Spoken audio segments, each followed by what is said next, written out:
Hello विद्यार्थी मित्रों, फरीवार मारी यूट्यूब चैनल में आप सबનું हार्दिक स्वागत છે। આજે આપણે ધોરણ 11 વિષય ગુજરાતી તેનો પ્રકરણ 1 થી 5 ભાષા સજ્જતામાં શબ્દાર્થ શબ્દ સમૂહ માટે એક શબ્દ રૂઢિપ્રયોગો વગેરે જોવાના છે, જેનો આ પહેલો ભાગ છે। જો તમે મારી यूट्यूब ચેનલમાં નવા હોય તો પ્લીઝ લાઇક શેર સબસ્ક્રાઇબ જરૂર કરજો। તો ચાલો જોઈએ, પહેલા પાઠનો શબ્દાર્થ છે સ્વામનો અર્થ સ્વામી, નાથ, અહીં રામ થાય છે। ચરણે ચરણ રેજ એટલે કે ચરણ રજ, ચરણની રજ ધૂળ વગેરે થાય છે। અહલ્યા એટલે કે એક પૌરાણિક પાત્ર, ગૌતમ ઋષિના શાપિત પત્ની। સહી એટલે કે ખરી, સાચી। પાષાણનો અર્થ શિલા, મોટો પથ્થર થાય છે। ફીટીનો અર્થ માટી એટલે કે માટી બની થાય છે, માટીમાંથી બની થાય છે। ત્યારબાદ કાષ્ટ એટલે કે લાકડું। પેરનો અર્થ પેરવી, તજવીજ થાય છે, વ્યવસ્થા થાય છે। વિશ્વામિત્ર એટલે કે એક ઋષિ, રામના ગુરુ। પખાડો એટલે કે પખાડો થાય છે, જે પાણીથી કે ધુઓ થાય છે। ત્યારબાદ અશરણ શરણ એટલે કે અશરણના શરણરૂપ, નિરાધારના આધાર, અહીં રામ। ચરણનો અર્થ પગ, ચરણ થાય છે।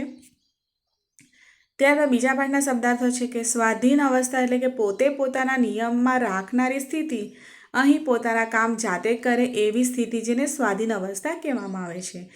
ડાંગનો અર્થ થાય છે કે લાંબી મજબૂત લાકડી। શીમડીનો અર્થ થાય છે કે કાળી શામળી, અહીં અંધારી થાય છે। કારકુનનો અર્થ થાય છે ગુમાસ્તો, અંગ્રેજીમાં ક્લર્ક પરથી। ત્યારબાદ કોચમેનનો અર્થ થાય છે કોચ, ગાડી હાંકનારો।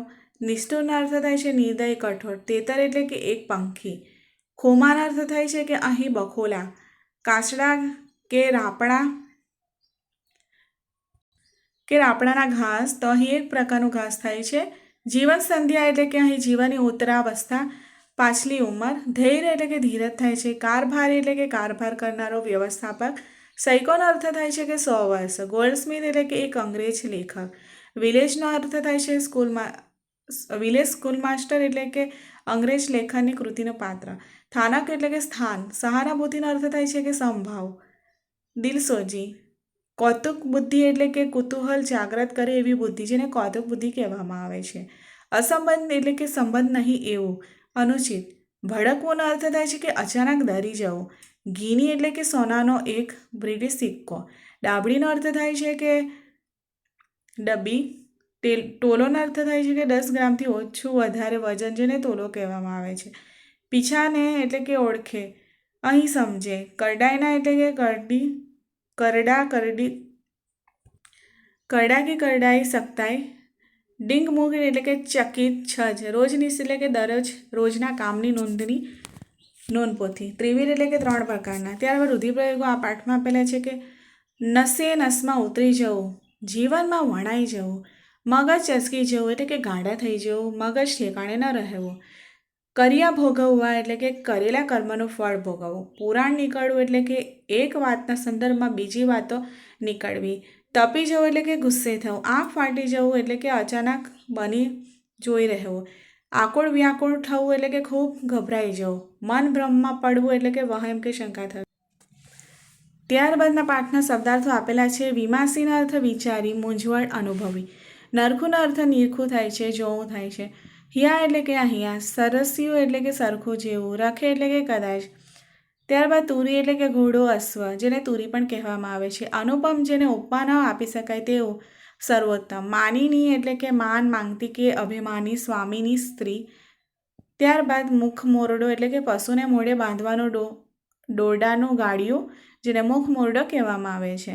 ત્યારબાદ ઉડિયા ચઢ એટલે કે ઉદયગીરી, મેરુ પર્વત। ભાણ એટલે કે ભાનું, સૂર્ય। પેંગડા એટલે કે ઘોડે સવાર, જેના પગ રાખે છે તે કડા, જેને પેંગડા કહેવામાં આવે છે। પલાણનો અર્થ થાય છે કે ઘોડાની પીઠ ઉપર મુકાતી બેઠક, જેને પલાણ કહેવામાં આવે છે। નેપુર એટલે કે નૂપુર, ઝાંઝર। અણવદ એટલે કે સ્ત્રીઓના પગના અંગૂઠામાં ઘરેણું। વિછિયા એટલે કે પગની આંગળીનું ઘરેણું, જેને વિછિયા કહેવામાં આવે છે। આભરણ એટલે કે અલંકાર, આભૂષણ, શણગાર। મરમ એટલે કે મર્મ, રહસ્ય, ભેદ। શ્યામાનો અર્થ થાય છે કે જુવાન સ્ત્રી, અહીં વિષયા થાય છે। સમીપ એટલે કે પાસે, નજીક। હરિવદની એટલે કે ચંદ્ર, હરિજના જેવા મુખવાળી, અહીં વિષયા, પીછોડી થાય છે। અહીં પીછોડી એટલે કે પછેડી ઓળવાની એક ચાદર થાય છે। હૈડામાં એટલે કે હૈયામાં। હૃદયમાં થાય છે. આભ્ર એટલે કે વાદળ થાય છે. સુવદના અંબુજ એટલે કે કમળ, અંબુજના જેવા સુંદર મુખવાળો અહીં ચંદ્રહાસ થાય છે. ભ્રુકુટી એટલે કે ભવું ભમ્મર થાય છે. શશિબિંબ એટલે કે ચંદ્રનું પ્રતિબિંબ. પૂંઠે એટલે કે પાછળ થાય છે. સુખ ચંચા એટલે કે પોપટની ચાંચ, અહીં પોપટની ચાંચ જેવું અધર બિંબ, પોપટની ચાંચ જેવું. ત્યારબાદ અધર બિંબ અલંકૃત એટલે કે હોઠની શોભા. સવિતાનો અર્થ થાય છે કે સૂર્ય. ત્યારબાદ શ્રવણ એટલે કે કાન, કપોટ એટલે કે કબૂતર, કુંજર એટલે કે હાથી. અંબુજવરણનો અર્થ કમળના રંગનું. બાજુબંધ એટલે કે હાથનું એક ઘરેણું. બેરખા એટલે કે બેરખી, કાંડા ઉપર પહેરવાની ઘરેણું. મુદ્રિકાનો અર્થ થાય છે કે મુદ્રા, વીંટી. આદિ એટલે કે આદિક વગેરે ઇત્યાદિ થાય છે.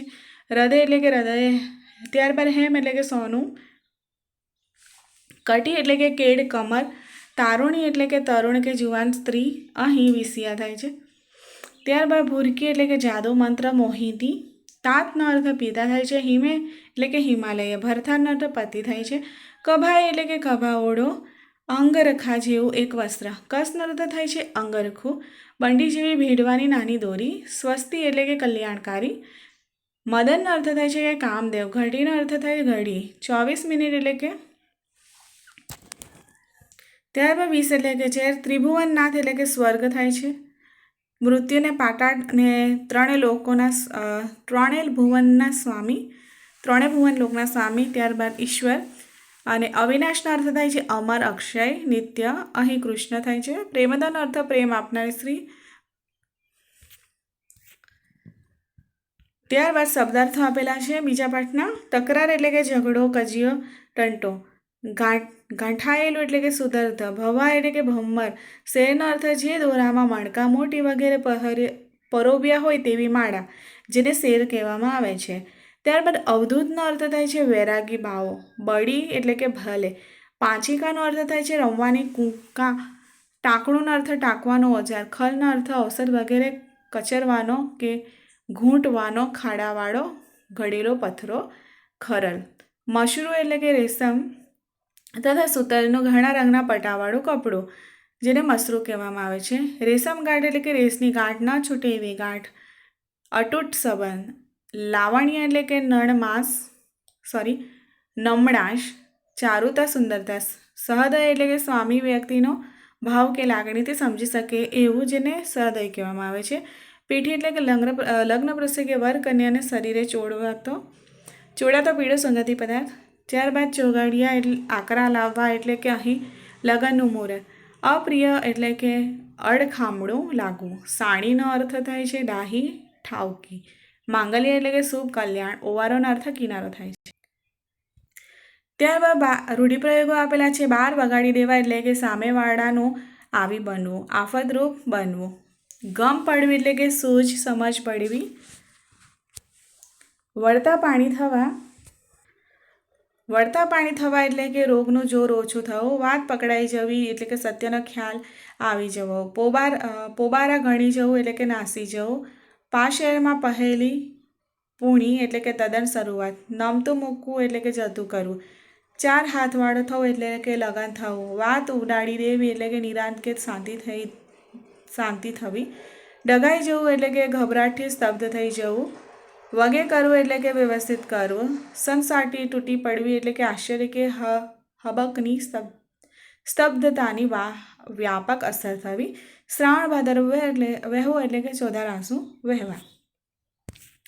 ત્યારબાદ ના શબ્દાર્થો આપેલા છે. લાય એટલે કે આગ. ખોબો એટલે કે ફરિયાદ.